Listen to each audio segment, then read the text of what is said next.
Les bâtiments du marché de Gros et de la cité administrative d'Abomey-Calavi prennent progressivement forme. Le ministre du cadre de vie était en visite hier sur les chantiers. Le point de sa descente dans cette édition. Le lancement hier à l'Institut français de Cotonou de 3 nouveaux partenariats académiques entre le Bénin et la France en présence de la ministre de l'Enseignement supérieur et de la Recherche scientifique.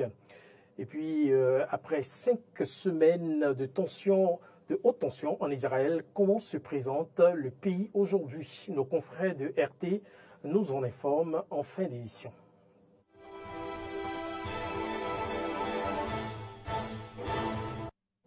Mesdames et messieurs, bonjour et merci de nous préférer. Visite hier du ministre du cadre de vie, du développement durable en charge des transports sur plusieurs chantiers en cours dans la commune d'Abomey-Calavi. La descente s'inscrit dans le cadre du programme d'action du gouvernement PAG. Le marché de Gros en construction au quartier Zopa à Abomey-Calavi sur une superficie de 168 hectares a été le premier site visité par la délégation ministérielle conduite par le ministre José Didier Tonato. La délégation s'est par la suite rendue sur le chantier de construction de la cité administrative. Le marché de Gros a pour objectif final de créer une véritable plateforme agroalimentaire à l'échelle régionale et quant à la cité administrative, les travaux sont destinés à recevoir les services techniques des ministères.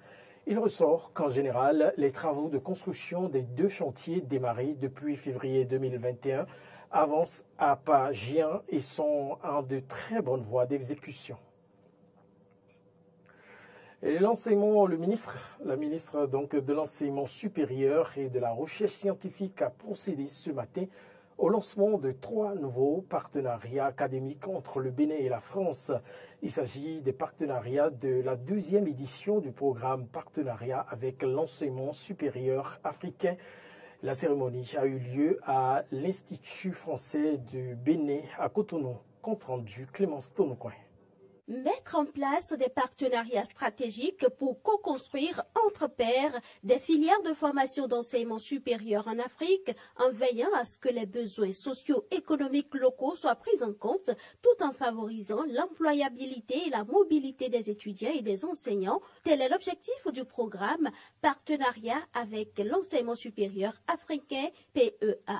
Pour l'édition 2023 du programme, le Bénin est à l'honneur avec 3 projets sur les 8 retenus au plan africain. C'est la faculté des sciences de la santé de l'université d'Abomey-Calavi. Dans le cadre du projet Inspire UAC, c'est aussi la faculté d'agronomie de l'université de Parakou. Dans le cadre du projet Préfosic sur la durabilité des systèmes de production à base de coton. Et enfin, c'est l'Université nationale des sciences, technologies, ingénierie et mathématiques dans le cadre du projet ICAT, ingénierie de la construction et de l'aménagement du territoire. À travers ces différents projets, l'ambition est de former des acteurs capables d'inventer ensemble des solutions pour un développement durable du Bénin. Le projet Inspire UAC répond à notre besoin d'aborder les défis émergents tels que les cancers, les zoonoses, les menaces environnementales de manière intégrée et collaborative. Si la hausse des volumes de production reste un objectif prioritaire, nous devons simultanément opérer la transition agroécologique de la filière cotonnière afin de répondre aux enjeux environnementaux de plus en plus préoccupants. Cette transition nécessite non seulement d'adapter les pratiques culturelles, mais aussi de repenser l'ensemble de l'écosystème autour de la production du coton, depuis la sélection variétale jusqu'à la transformation industrielle.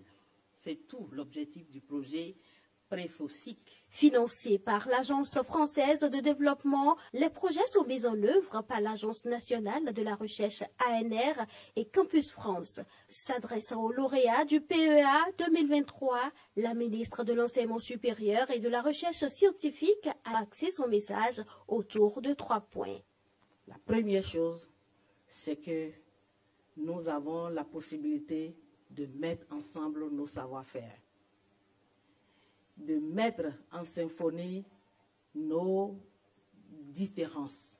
C'est la deuxième chose que je voudrais que vous notiez, que nous sommes ensemble et que nous serons véritablement à la virgule près au suivi de ce qui va ressortir de ces mouvements que vous avez su mettre ensemble.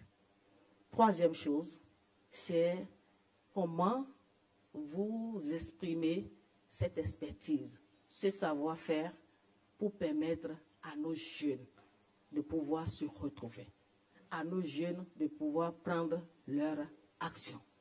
Nos jeunes qui ont beaucoup de potentiel et qui n'attendent que eux aussi des opportunités pour se voir porter.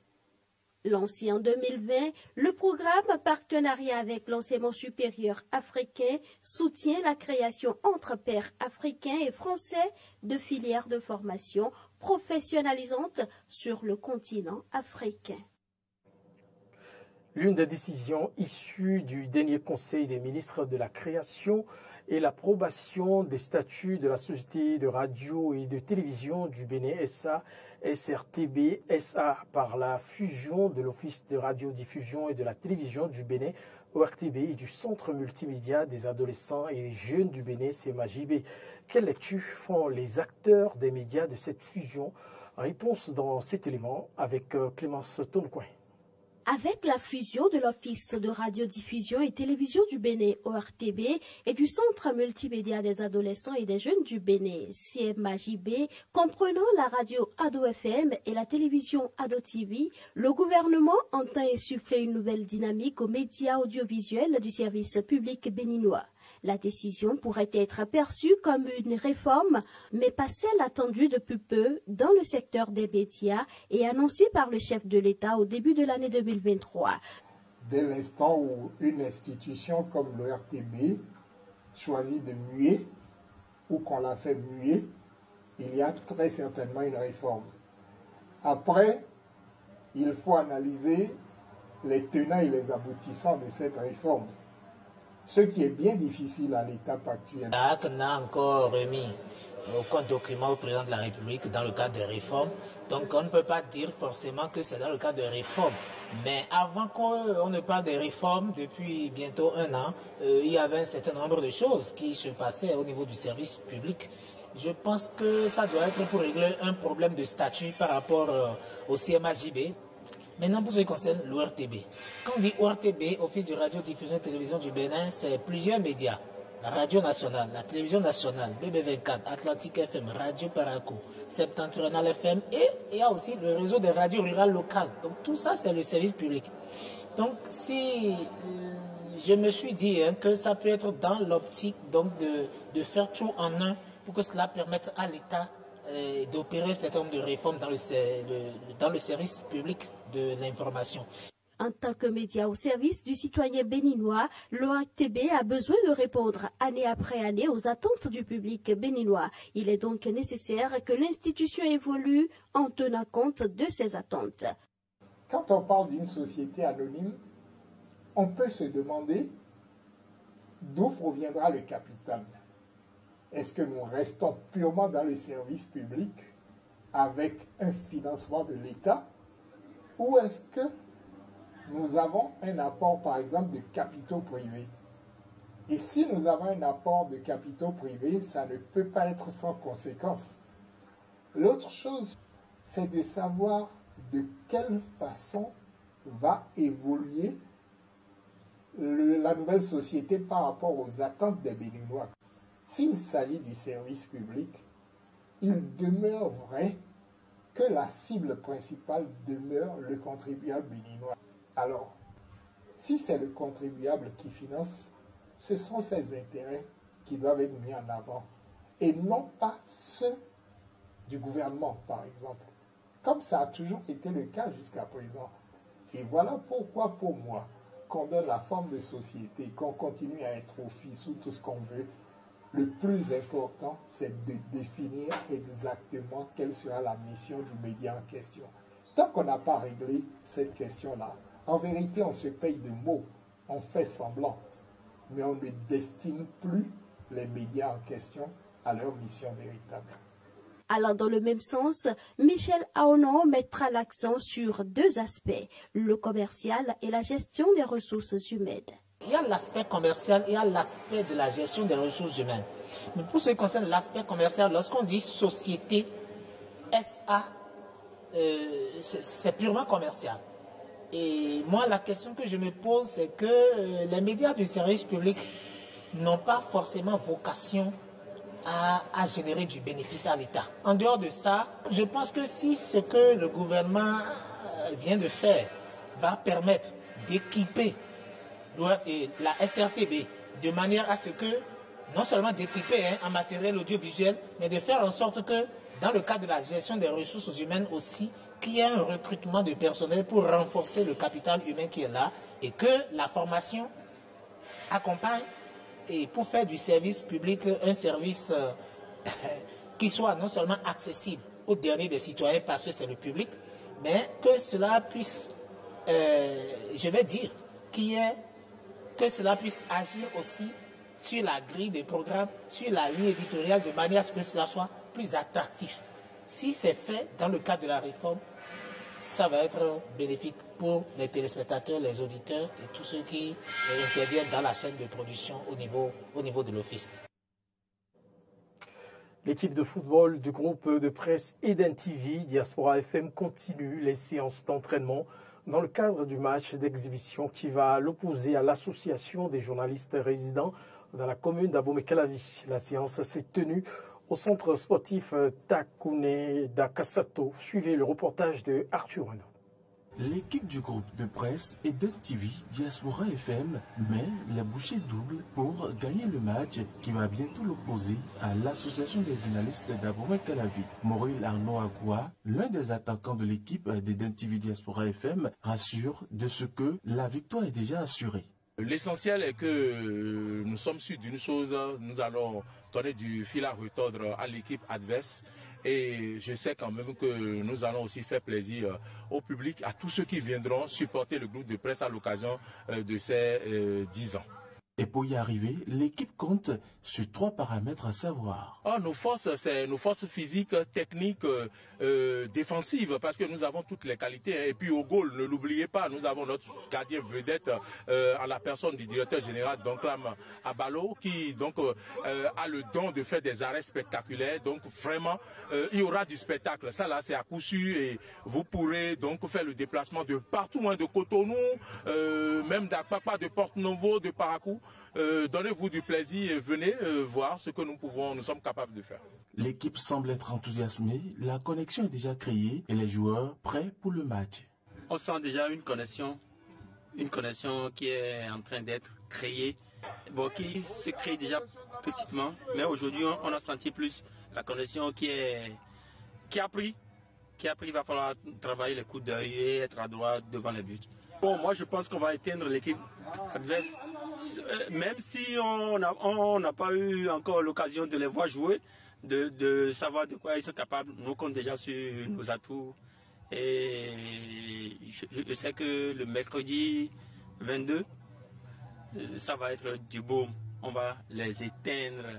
Il faut rappeler que le match se tiendra le mercredi 22 novembre 2023 à 17h très précise au centre sportif Takune à Kasato. Et ceci entre dans le cadre des festivités marquant les 10 ans de Eden TV Diaspora FM.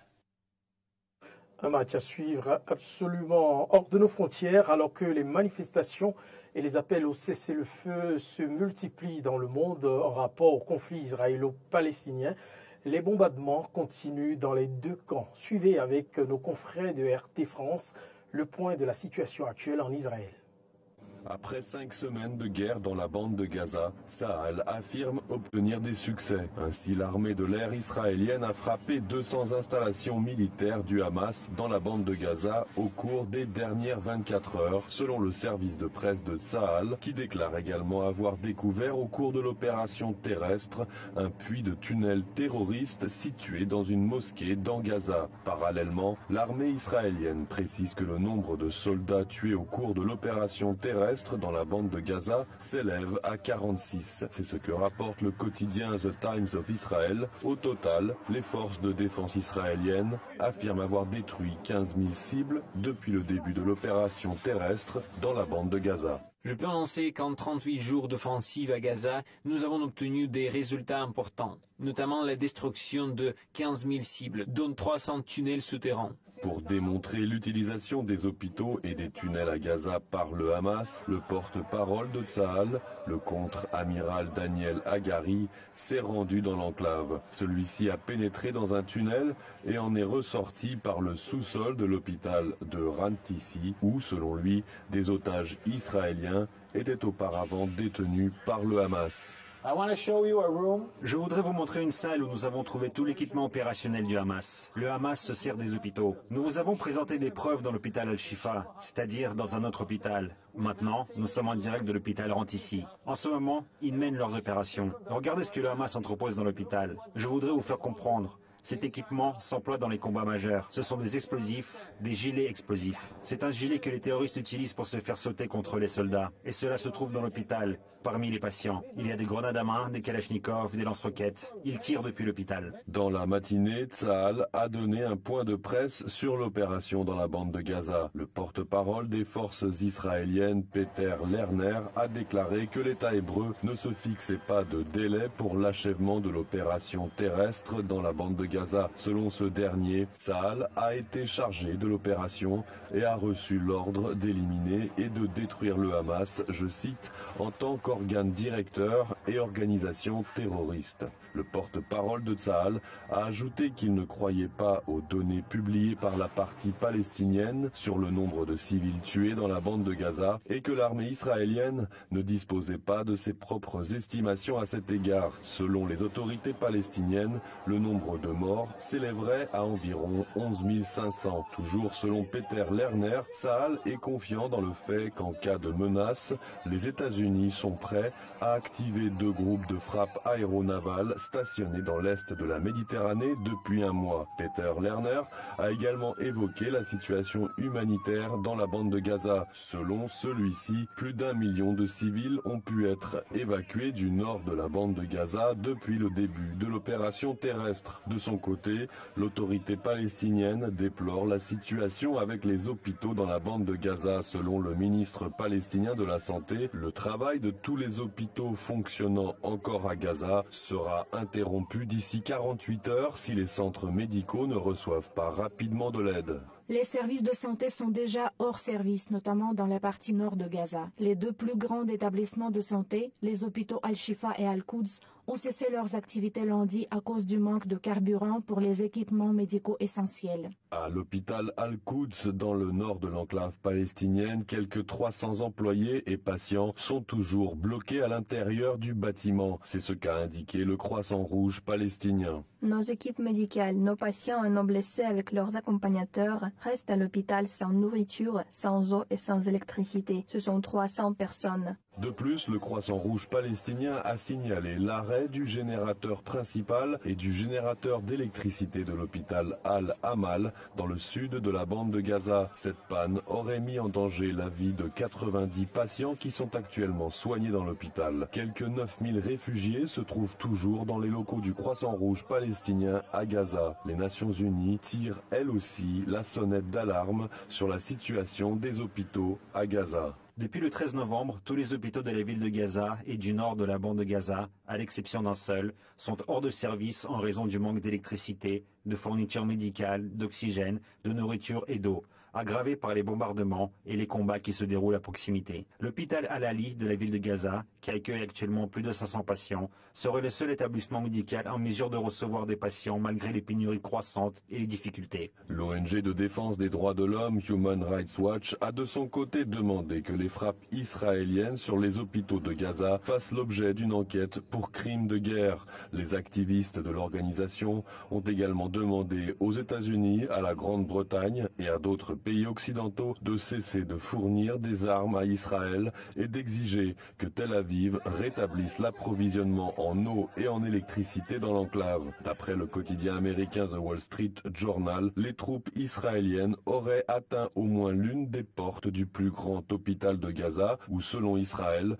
le Hamas dissimulerait un important centre d'opération. Cette action intervient alors que le personnel médical fait état d'une détérioration des conditions à l'intérieur de de l'hôpital en raison d'un manque de fourniture et d'électricité. Israël continue néanmoins de fournir une aide humanitaire à l'enclave. Ainsi, Tel Aviv a transféré au centre médical palestinien Al-Shifa des couveuses pour bébés prématurés venant d'un hôpital israélien. Tsahal reste déterminé à assumer ses responsabilités morales et professionnelles et à faire la distinction entre les civils et les terroristes du Hamas. Tsahal est prêt à collaborer avec toute partie médiatrice fiable pour assurer le transfert des couveuses. De plus, au moins 98 camions d'aide humanitaire sont entrés lundi dans la bande de Gaza par le point de passage de Rafah. L'acheminement de l'aide humanitaire dans la bande de Gaza a débuté le 21 octobre, 2 semaines après le début de l'escalade du conflit au Proche-Orient. Aujourd'hui, 98 camions d'aide humanitaire ont été inspectés au point de passage de Rafah et envoyés à Gaza. 42 d'alimentation, 963 tonnes,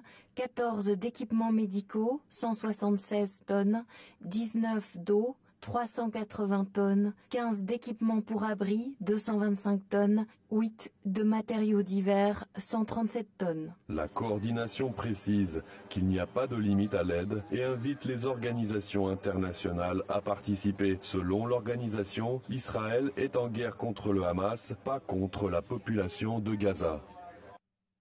Et bien voilà qui vient mettre un thème à cette édition que je vous remercie d'avoir suivi. Restez fidèles à nos programmes Diaspora FM et Iden TV. D'ici là, portez-vous bien.